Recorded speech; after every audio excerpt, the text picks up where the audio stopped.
I am Dr. Mitch Harlan, and welcome to the Truth Talks podcast.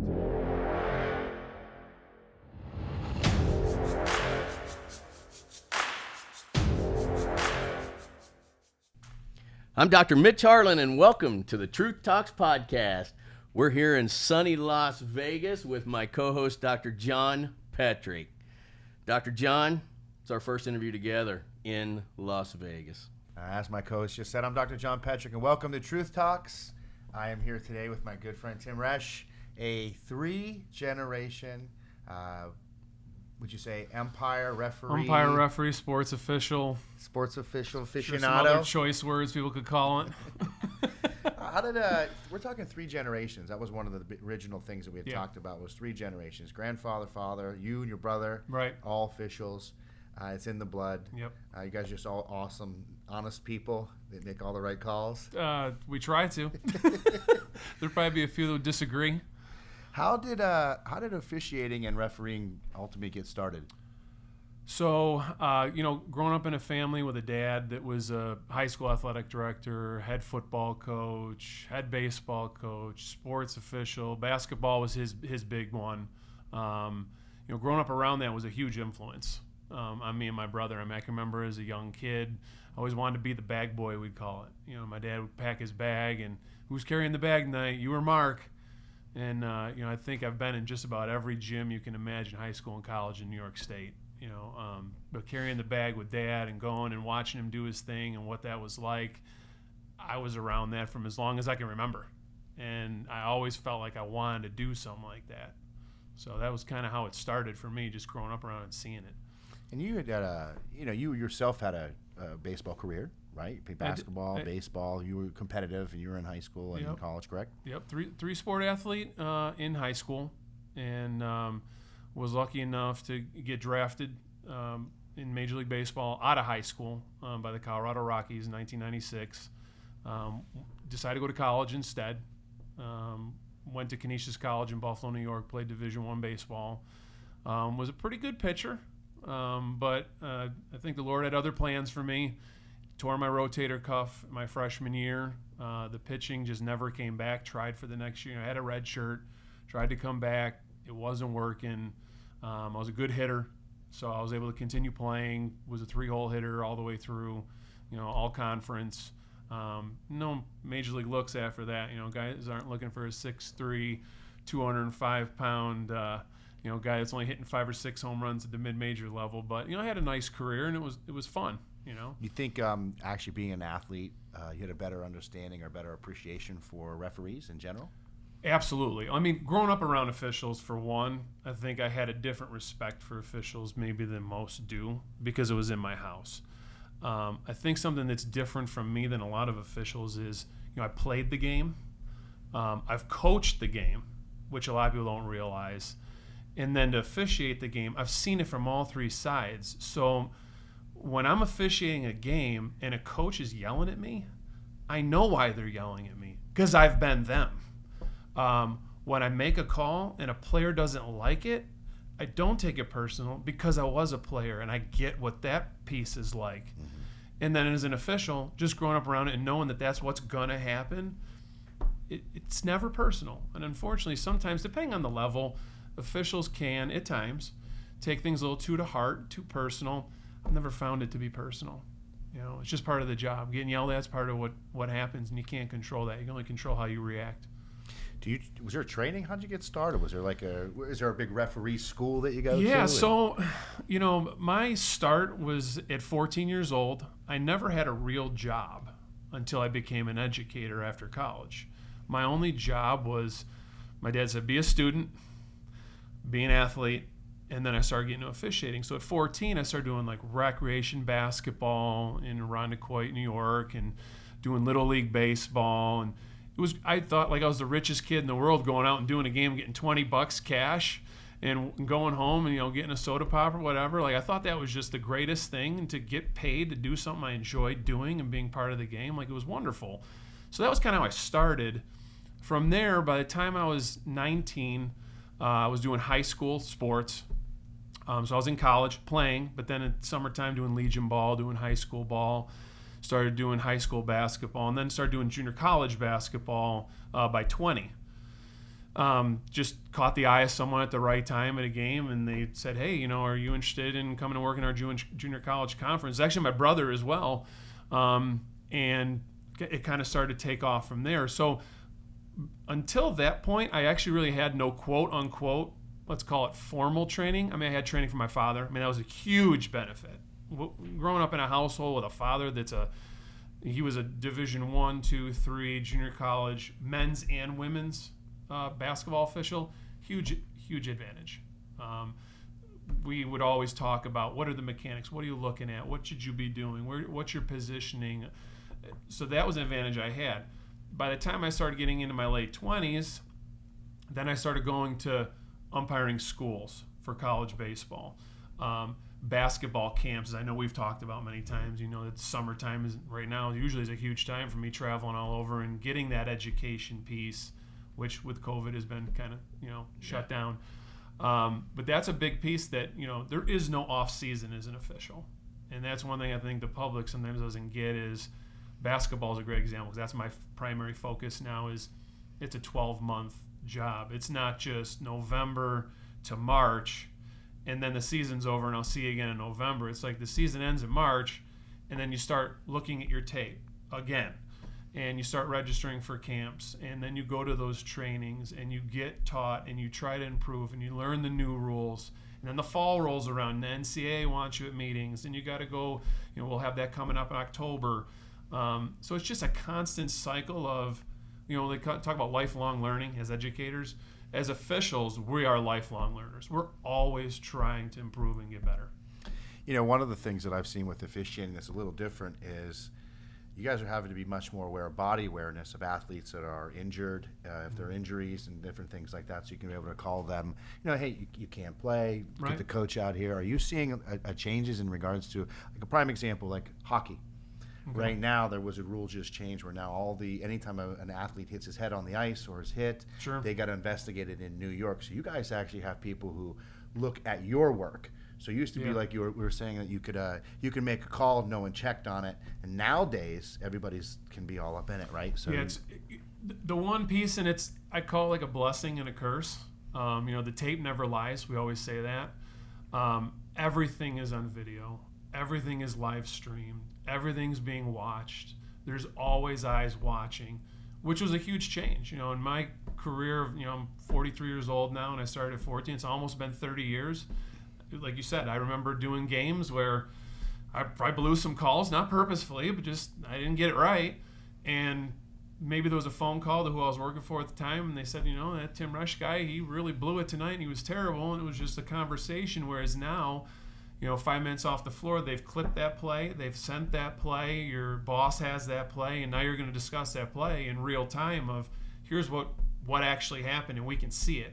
Now, and then that question is, what were you looking at? Why did that happen? And how can we get it better? I found out when I was a player that the officials were wrong almost every time when it came to me. Is that normal? I don't know. Like every time they made the wrong call, I tried to help them. Yep. They never wanted to help. That's interesting because to speak on that, as officials, we often see we call them sometimes problem children that are out there that we know coming into a game, and we discuss this before games. 34 for such and such school is physical. Watch them throwing elbows. Watch them pulling on jerseys. Watch them doing the little things. We call it. They're going to train wreck our game if we don't watch that stuff. And we have to be aware that those things are going to go on and adjudicate it appropriately. But we also notice all the good things that go on. The players that do help other players up. The players that when the ball goes off to the side and they should be getting it, they get it for us. And they don't just leave it and put it on the ground and make us come over and pick it up. Not that I'm not going to go over and pick it up. It's not an issue. But, we do notice those kinds of things. And I think it goes a long way. I mean, not that we're there to manipulate the game. We're not. We're there to just call what happens as it happens. But you always say there's those 50-50 plays that, if you have that 50-50 call, and I remember, that young lady or that young man got that ball, was respectful, has been working hard tonight, chances are, we're human, and subconsciously it might go in their direction at some point. or the other way, unfortunately. And it's not that any of us, I think any official sitting here would say we're not there to manipulate the game and call things against people for whatever reason. We're there to keep it fair and impartial, and we strive for perfection. We all say that. We're never going to be perfect. I always say it before every game. Let's strive for perfection tonight. And if I'm perfect tonight, I'm going to bronze my whistle and I'm done. And I'm still officiating, so I haven't had the perfect game yet. Good point. My question was that when you have coaches screaming in your face, yeah, and they're yelling at you, and you can't hear, you got one coach here, you got players screaming at you. How do you stay calm? How do you not want to pop someone in the face? Or do you? Well, I think a lot of that is personality. My wife often says to me, she's come to so many games over the years. We've been together 20 years. She's seen it right from college all the way through. We met in college. And she always says, I could never do what you do because you're constantly getting yelled at and questioned, and people want to know, why did you do this and why did you do that? And we never get a pat on the back, and no one ever says good job. As an official, if you want to hear, you did a great job tonight, wrong profession. You're always going to get something negative. 50-50. Right. 50 hate always. you, 50 love you. Even you could go out and call a great game and get off the floor and feel like you did nothing wrong that night. And then you're going to go back, you're going to watch the tape, and you're going to go, oh, I missed that there. I should have called that there. I shouldn't have called that there. That's just constant for us. So, to get back to what you're saying about coaches and yelling, I think it comes down to personality. My personality, personally, I don't take things personal. Kind of getting back to that again. I know that they're there to do a job, especially these Division I coaches. They're getting paid hundreds of thousands of dollars. Their job is on the line every time I blow the whistle. I get it. It's not personal that they're mad that I just made a call that went against their kid or them. They got a dog in the fight. I don't have a dog in the fight. I'm just there to adjudicate the game as best I can and keep it as fair as possible. Do you find that sometimes it's harder to deal with the athletes or with the coaches? So that's an interesting question. So I've always said, because I've worked in professional sports and I've worked college sports, I've often said professional sports is more of a player's game. So you really want to be more in tune with the players and trying to keep players happy. Those that I think that can keep players happy at a professional level, you're going to be more successful, you're going to stick around, there's going to be longevity for you. The college game is more about keeping the coaches happy. If you keep the coaches happy and you're doing your job and they like you and they think they can trust you and you build that relationship, chances are you're going to, again, rise the ladder, you're going to climb the ladder, you're going to fit. So it's kind of two different philosophies there. One being a player's game, one being more of a coach's game. But you build a consistency. So those coaches and those players, like, okay, we got Resch. He's calling everything, sure, as opposed to those referees that don't call anything. So what's ultimately there? Are there referees who call more and some that call less? Yeah, I think that from the NCAA standpoint, they've tried to build a uniformity across the country with mechanics, with rules, with what we should be focusing on. We kind of call it points of emphasis. Each season, the NCAA will put out 6 or 7 points of emphasis that we really need to focus on. We've had things like rebounding and cutters cutting through the lane and not getting chucked. Hand checking has been a huge one for the last, 7, 8 years. Keep your hands off players. Freedom of movement. We want players moving freely. Those are things we really got to try and focus on as officials and try and be as consistent as we can with that. And if we're able to do that, usually it works out pretty well for us. Have you ever had a game that got out of control? Out of control. Now let me think. Again, I've worked a lot of games and a lot of levels. Have you had a game where you had to make sure that your voice was louder than the coaches? Yeah. There, that happens more at the professional level than again the college level. So a great example, I worked in professional baseball and worked up to AAA.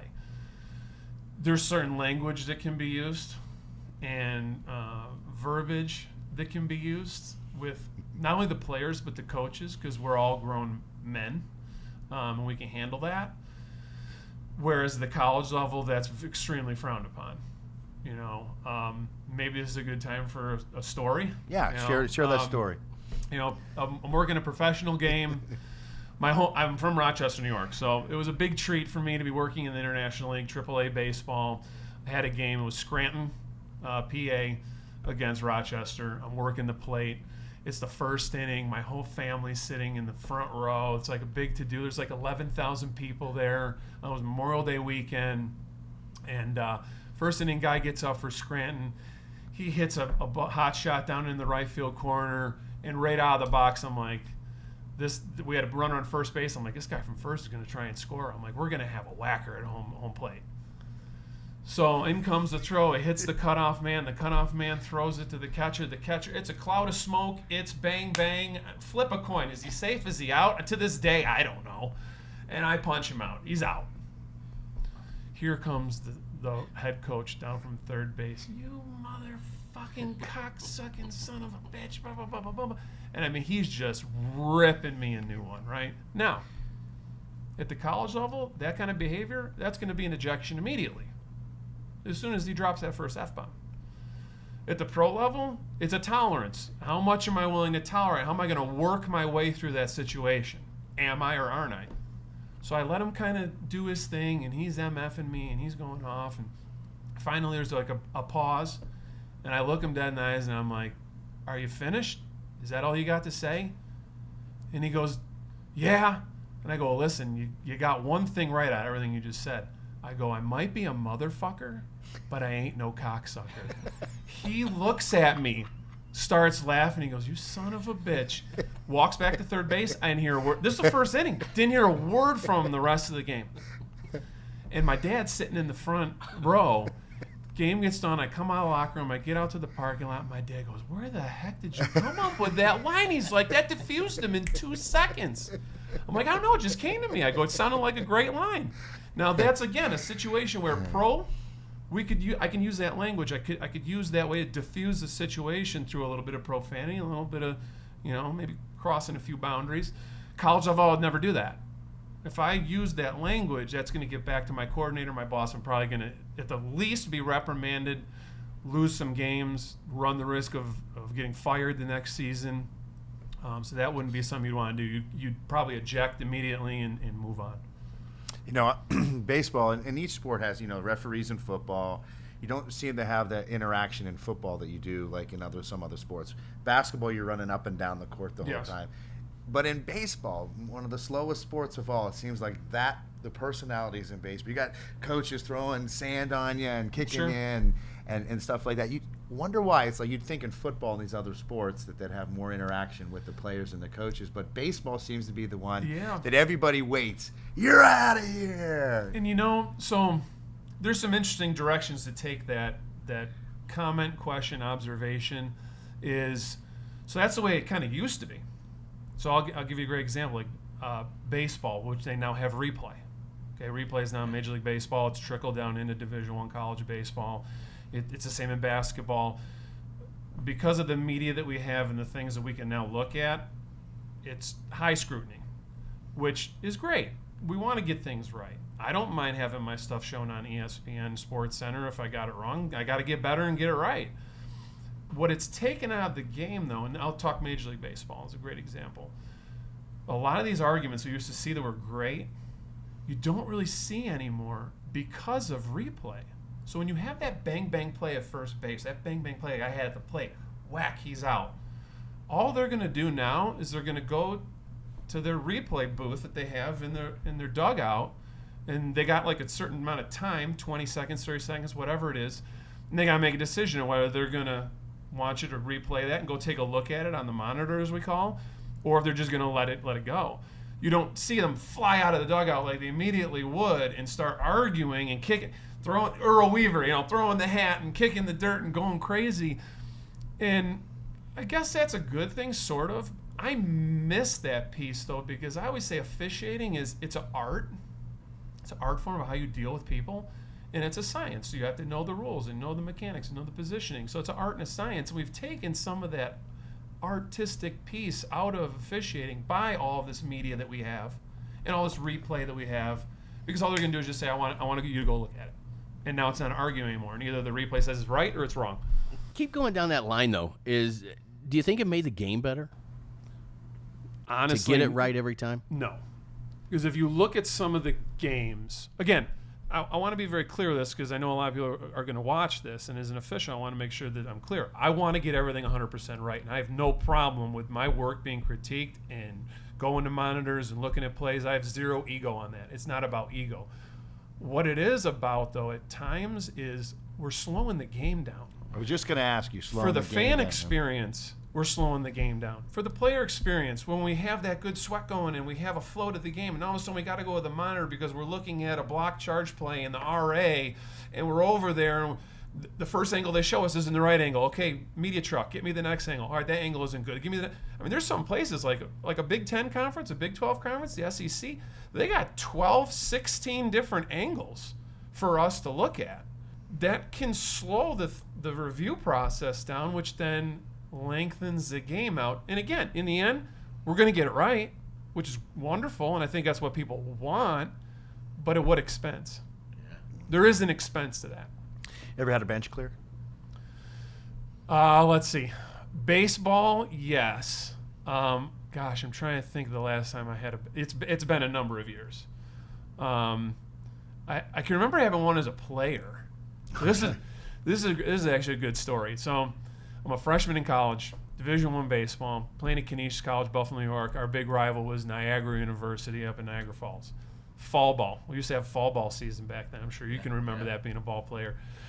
So we go up there and we start playing the game, and I'm the 5-hole hitter in this first game, and the 4-hole hitter in front of me was a senior. He goes, as he's getting ready, he turns to me, he's like, this son of a bitch is going to plug me with the first pitch. He's like, I'm going to go out there, I'm going to kick him right in his chest, and we're about to fight. And I look at him, I'm like, what are you talking about? I'm like, it's the first inning. He's like, this is going to happen. He's like, so Rook, he's like, I hope I see you out there with us and you're not over on the bench like a little you-know-what. I don't want to curse too much here. And sure as hell, he goes up there, and the first pitch, 90 miles an hour, hits him square in the back, and he dropped his bat and ran out there and cleats up and kicked this guy right in the chest. And it was an all-out I mean, it wasn't – I mean, I know you've seen him on ESPN in these different fights. This was a fight. No one would stop fighting. I felt like it went on forever. Coaches were fighting, players were fighting, fans were on the field fighting. I can remember our starting catcher, huge guy, Jamie DeGeorge, never forget him to this day, probably 6'4", 250. He goes over to the head coach from Niagara and knocked him out with one punch. And I'm going, oh my God! I'm like, what have I got? What is Division I baseball about, man? So I remember that. As an official, like I said, has there been instances where someone has thrown at someone, and people don't like it, and there's been words, and maybe they try and leave the bench here and try and have something get started? Yes, but personally, I think I've been lucky that maybe it was my training or my partner's training or all of our training that we were able to diffuse those situations before it got out of control. You get in between the players. You really don't want to put your hands on players. That's another big thing. Don't touch players. You can play, we call it a rodeo clown. I'm going to rodeo clown them, but we don't want to put our hands on people. I know you see that sometimes at the major league level, but at the levels that I work, college, Division I, you're not doing that. But I guess I'm blessed to say I haven't really had any of that stuff in any of my games. No. Like I would. I was gonna say, well, you hadn't seen him play, and it's one of those things. How about the money? Let me talk a little bit about the coin involved. There's obviously different levels. Pay goes up and increase, sure. But you're talking about athletes now that are making hundreds of millions of dollars. Does any of that rub on down to the referees? Does an NFL referee make decent money? It does. So talking pro sports, Major League Baseball officials, I'm just pulling a number out of the air. I know the average is typically somewhere in the hundreds of thousands of dollars that they're making, in a year, depending on how many years of experience they have, how many years they've been in the major leagues, that they've gotten to the postseason. They're getting retirement benefits, insurance. Then of course you have all the perks that go along with that. I can remember when I was working AAA, they'd give you meals. They bring meals to the locker room. They would do your laundry for you. I can remember like Syracuse Sky Chiefs. I used to love going to Syracuse. They're clubby. That's what we call the people that take care of us. They get beer for us. They'd be like, hey, can you have a 12-pack in the cooler for us when we get done with the game? There's nothing better than having a couple of, Diamond Dogs and a couple of brews with your crew after a game, and just, talking about what went on and how can we get better and what do we get right, what do we get wrong. Sometimes just some of those fringe benefits are nice. So from a pro officiating standpoint, obviously there's a lot of money there. Retirement benefits, good stuff. College, there's big money in Division I college basketball. Not so much in baseball. You could not make a living. Let's put it this way: you could not make a living off of being a Division I baseball official. Could you make a very nice supplemental income? Absolutely. There is the opportunity in Division I basketball, and my brother is one of those lucky people. He left education to become a full-time Division I women's college basketball official. And me as a high school athletic director, and I have a real job, there's a limit as to how many games I can do. I mean, I have to be here in Vegas and do my job during the week, and typically weekends for me is when I go and work, and 2 games, maybe 3 games on a weekend. This season I think I had 35 games. For me, I enjoy having a 9 to 5 real job. And then being able to, I remember an administrator once saying I moonlight. I'm like, you don't even know what goes into this. It's not moonlighting, but moonlight isn't official. But I look at it as I have 2 jobs. Can you watch sports now without freaking out going, he totally blew the call, or I would have totally called it different? That's a great question. Get him out of here. Usually my phone starts blowing up come NCAA tournament time. Like, all my buddies will be watching a tournament, like, did you agree with this call? Is that right? What's the rule on this? Are they right? Are they wrong? MLB playoff time, World Series time. I mean, it's just constant, And being an official, I always try to have the officials back, but you also have to be factual about what are the rules. Was the call right? Was it wrong? And I try and stick to the rules and give them the rule interpretation, try and keep opinions out of it. Opinions like asses and elbows. Everybody has one, but that really don't mean anything when it comes to officiating, because you got to know the rules and is it right or is it wrong. It's pretty much black and white, but I get that a lot. For me personally, I don't see myself watching officials and criticizing them because I'm one of them. Because I can only imagine that there probably are officials on a game when I'm working on the Deuce on ESPN3 or something, because everything's streamed. I'm sure there are people watching and going, I can't believe he has that game, or man, he made that call and that's terrible. And so I don't want to be one of those people and be negative like that. I think you need to be positive. And as an officiating community, we have to support each other, because there's enough people that are going to question us as it is and hate on us. We can't hate on each other. If we don't have each other, who the heck do we have? Right. How does someone become how do you get a Super Bowl? I mean, how do you get to Major League games? I mean, how do you right now go into the NBA, championship games? How are those referees selected out of a whole body of people? A lot of experience. Politics? Maybe. Sometimes it's just being in the right place at the right time, getting seen by the right person. I always say sometimes having the right game at the right time. Sometimes it's just having the right situation at the right time. I've seen at a camp. Camp's a great example of, you go to camp in the summer with basketball to get hired in a conference. And I'm actually slated in a month to go to Indianapolis for my training for Conference USA, the Summit League. I'm trying to get into the Big Ten and the Big 12 potentially down the road. That's training for that. Sometimes I see at camp, you hope you don't get a situation where there is, talk about bench clearing or things like that, where you have to tee up a coach, or you have to toss a coach out of the gym because they've crossed line or done something they shouldn't do. Sometimes situations like that actually separate you from the pack. So although you don't want it to happen, because I don't want to throw a coach out of the game. I don't want to issue technical fouls. That's not what I'm out there to do. I'm out there to adjudicate the game, call fouls, call violations, be as perfect as I can, be as fair as I can, and get out of there unnoticed. That's what I want to do. In the end, sometimes, though, it's those bigger things. We call them being, a good game manager. If you can manage a game well and be put in a situation that shows your boss that you're elite at that level, I think those are some of the things that get those people to those, primo assignments, as we call them. But sometimes it's just, luck, right place, right time, right situation. Have you do you think like those particular individuals that are selected for those games, or are they always in the same division or the same area? We talked about this, what was happening with the COVID. You guys aren't traveling anymore. For right now. Right yeah. now, you guys are pretty much stuck in the area in which you live. They're not putting you on planes or buses. Nope. And we used to go everywhere. You'd come in and you'd say, I was in Cleveland today, or I was in, and it's back to back, so you don't have that travel anymore, right? Well, that's the piece that we really don't know right now. And that's, for me being a person that lives on the West Coast in Las Vegas, but I'm primarily, if you look at the conferences I work, I'm a Midwest, East Coast referee. So I know one concern in the officiating community right now is, like you kind of alluded to, is going back to that regionalized officiating because of COVID and them not wanting to bring officials like me. I had games in Boston, New York City last year.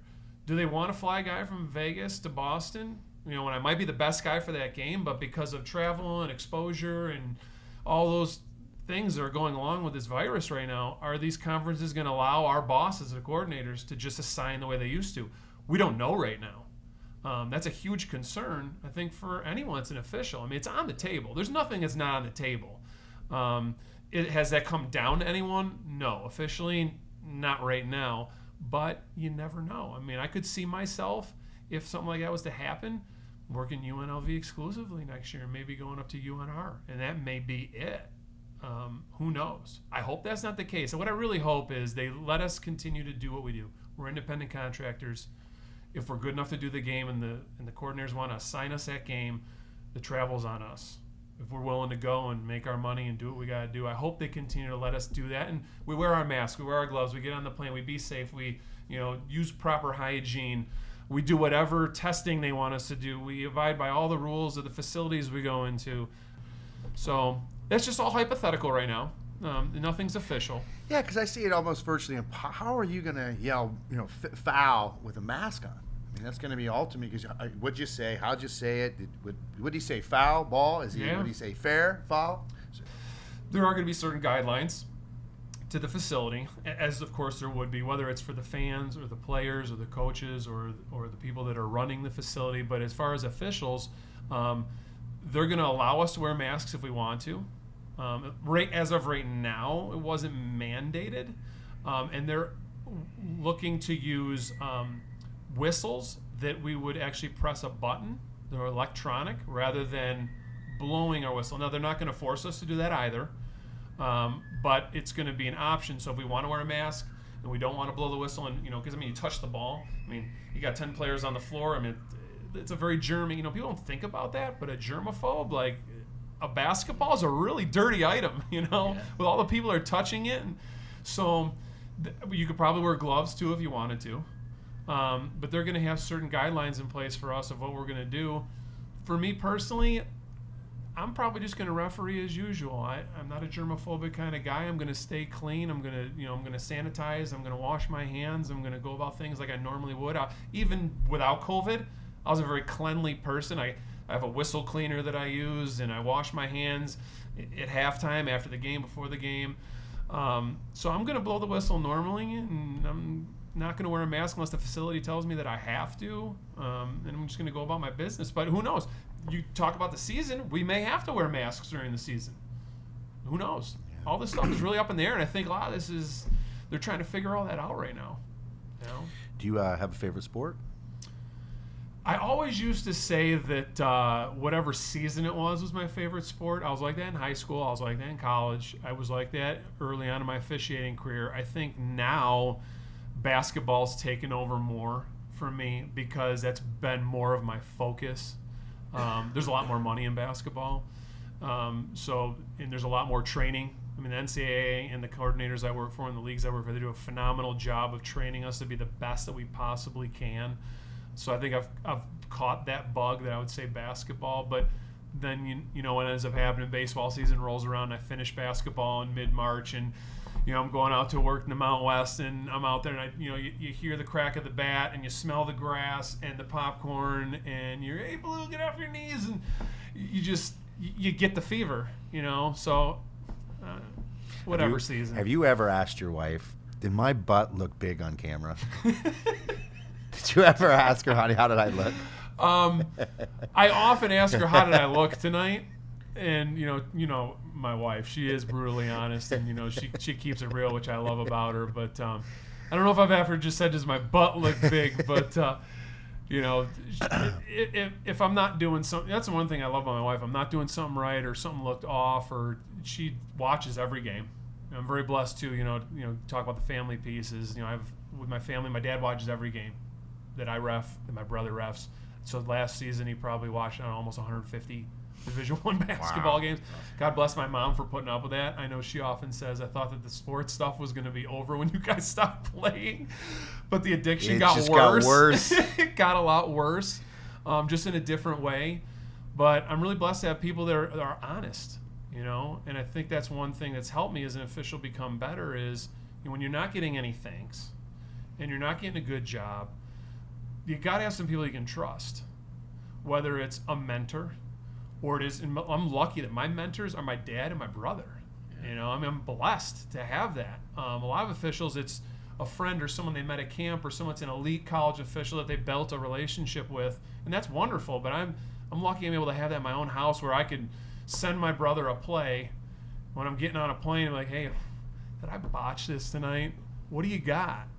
And it's honest and it's fair and it's not vindictive and it's not something that play is then going to get filtered around. Next thing I know, it's on a website somewhere with other people critiquing my play, because that happens. You never know where in this era we're in, where a play is going to end up. You don't. You and your brother and we had talked one time prior. He's getting up there in age. Yep. And 71. And you were saying that it's hard to believe that he's been doing it for so long. Think it's going to affect him? You think it's going to is he still refereeing now? He stopped, gosh, now how many years has it been now? So I've been in Vegas quite a while. He stopped right after I moved to Vegas, if I'm not mistaken. So he's probably been out of the game over a decade now. But he's sharp as a tack. I mean, he could go out probably right now. And he's in good shape for a guy at 71 years old. I mean, he still goes to the gym and does what he's supposed to do. But his mind, from watching 150 games, it's sharp. He doesn't miss a beat, and he'll sit there and he will chart every call. And it's great. I mean, I get out of a game, and as I'm driving 20 or 30 minutes to an airport, to get to the flight to go to my next city, I'll call him right away. I'm like, how'd I do tonight? He's like, well, at 1:02 in the third period, I thought that block charge was a good play. He's like, was she out of the RA? He's like, from my view, it looked like it was a good call. He picks, he's like, I saw you were talking to the coach in the fourth quarter at 5 minutes. What was that conversation like? Because it looked like they weren't buying what you were saying, or it looked like they were. It's stuff like that that's just great. And, I don't think that the public sometimes realize that as we take this, we don't take it personally, but we take it personally where we want to be the best we can be for the game. And if we're not, it hurts us inside, and we try to work as hard as we can to get those plays right and do that. And sometimes, if you don't think you've done your best, it is hard to get to sleep at night. What's in the future? What's going on? Where do we expect to see you? Oh, boy. West Coast games. Yeah, so I guess right now we're waiting to see what COVID-19 is going to do to us. I'm hoping to maybe get into a power conference this year. I'm in a lot of mid-major conferences right now across the country, and that's going really well. I think that's the next logical progression for me. It's just a matter of when is it my turn, I'm happy with where I'm at. Sometimes as officials, we strive to get to the highest level we can get to, but we got to know that whatever game we're working that night, that's the most important game in the country, not only to us, but to those players, to those fans, to those coaches. And we can't think, well, gosh, I wish I had Florida State and Duke. For me, when I'm wearing this and I'm blowing the whistle, that's the most important game. And for those 2 hours or 2.5 hours, it's going to have 100% attention. So COVID-19, we'll see where it takes us. Other than that, I'm going to be here in Vegas, over at Durango High School doing my athletic director thing. Hopefully high school sports will go off. I don't know. Right now, we're not allowed on the campus. We're not allowed to have our coaches doing anything. And, I guess we'll stay tuned to see what happens. Well, I'm so glad you came on the show. I'm really glad. I wanted to bring this particular type of story to light because people don't really hear the referee side of things. They typically hear from the players or the coaches, even from the fans, but very seldom do you ever really get to hear from a referee and all that goes into it. I mean, it is a strive for perfection. And again, normally it's a 50-50. 50 people that love you, 50 people hate you, and he does a thankless job. But thanks so much for coming on the Truth Talks. We really appreciated my co-host and I, Mitch. Like I said, right, referee now, something tomorrow, right? Yep, appreciate you guys having me. That was a lot of fun. That was an amazing interview. I mean, I learned a whole lot that I didn't know, and I've been in sports my whole life, and I thought that was absolutely phenomenal. There's one question I want to follow up with, though. You being an athlete yourself, Yep. and you're behind the plate or you're on the court, is there anybody that you've seen where they just kind of mesmerize you, like they're going to the next level? Oh, boy. So let's see. High school-wise, I can remember here in town Shabazz Muhammad from Bishop Gorman. Gosh, I'm trying to think how many years ago this was now. This was probably 8 years ago. Shabazz, if you're watching this, I'm sorry I can't get the years right, but he was a phenomenal athlete in high school. I mean, he just was faster than everybody else, quicker than everybody else. Of course, he ended up going to the NBA, playing in the D-League, and I think he's overseas now. So that was just someone local. I remember being on a AAA game with John Lester. He's throwing a one-hitter, 6th inning. We're in Buffalo, and we're in between innings. All of a sudden, the coach for Pawtucket Red Sox, who was playing for, comes out, and he's like, I got to switch for Lester. And I look at him, I'm like, but he's throwing a one-hitter right now. How many strikeouts he got, like 9 or something? I go, I know I'm not supposed to count, but I'm like, he's having a great game. I go, what's going on? Is he hurt? He goes, no, he got the call to the show. This was 2006. So I was not the plate umpire on the game where Lester got called to the bigs. And, I mean, you could just tell. You could just tell that he was a phenomenal guy. You know, another guy that was on that team as well that did big things, Dustin Pedroia. He was a second baseman, shortstop at the AAA level, and then he goes up to the bigs, hits all kinds of home runs, all-star second baseman, stud.